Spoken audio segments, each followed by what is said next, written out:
wabarakatuh.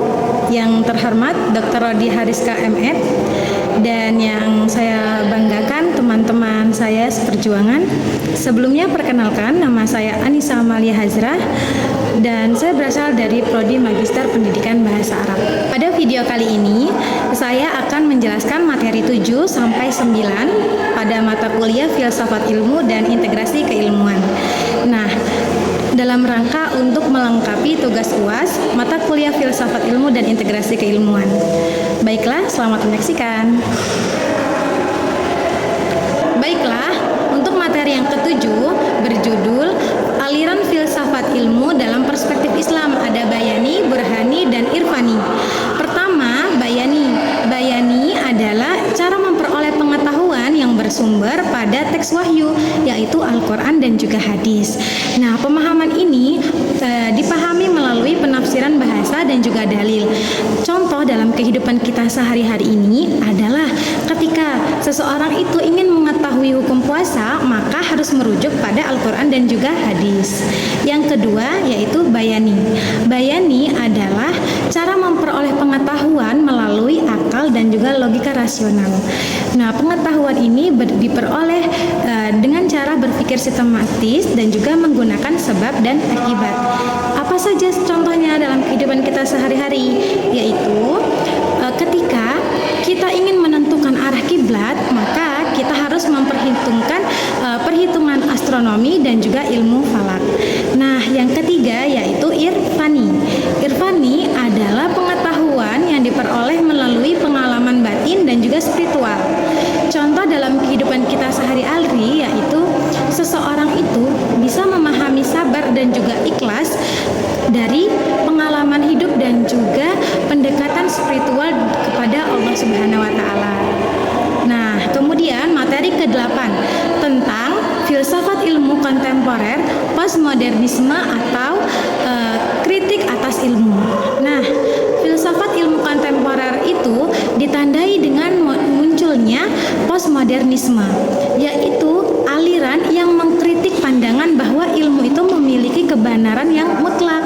Nah, menurut postmodernisme, ilmu pengetahuan itu tidak sepenuhnya netral karena bisa dipengaruhi oleh budaya, kekuasaan, dan juga kepentingan tertentu.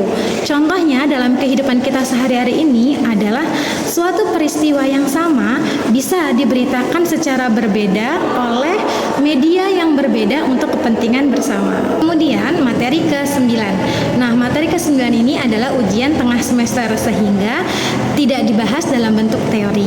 Kemudian selanjutnya adalah materi ke-10 tentang metode ilmiah, langkah-langkah ilmiah dan juga logika. Metode ilmiah adalah cara sistematis yang digunakan untuk memperoleh pengetahuan ilmiah. Langkah-langkah metode ilmiah itu ada banyak. Ada apa saja? Ada observasi, perumusan masalah, penyusunan hipotesis, pengumpulan data, analisis data, dan juga ada penarikan kesimpulan.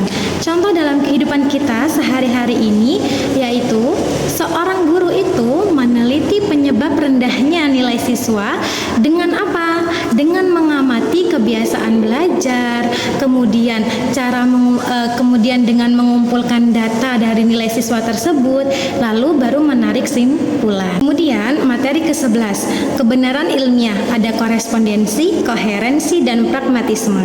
Nah, yang pertama itu adalah kebenaran korespondensi, yaitu kebenaran yang sesuai dengan fakta yang ada di lapangan.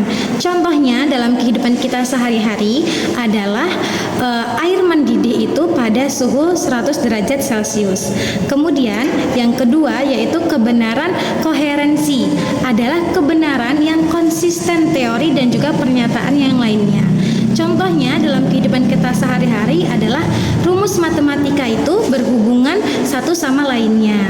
Nah, yang ketiga adalah kebenaran pragmatis, yaitu kebenaran yang dilihat dari manfaatnya. Contohnya apa?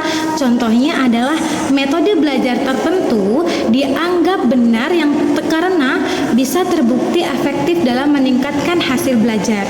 Contohnya dalam pembelajaran bahasa Arab adalah kita menggunakan kartu berpasangan dalam mengaplikasikan kosakata atau mufradat bahasa Arab di kelas. Nah, kemudian materi ke-12 judulnya yaitu filsafat, sains dan agama. Ketegangan dan integrasi antara filsafat, sains dan juga agama. Nah, hubungan antara ketiga ini terkadang mengalami ketegangan, terutama ketika hasil dianggap bertentangan dengan ajaran agama. Namun, pada dasarnya ketiganya itu dapat diintegrasikan satu sama lainnya. Nah, selain itu, sains juga membantu manusia itu untuk memahami alam, sedangkan agama itu memberikan nilai dan juga maknanya.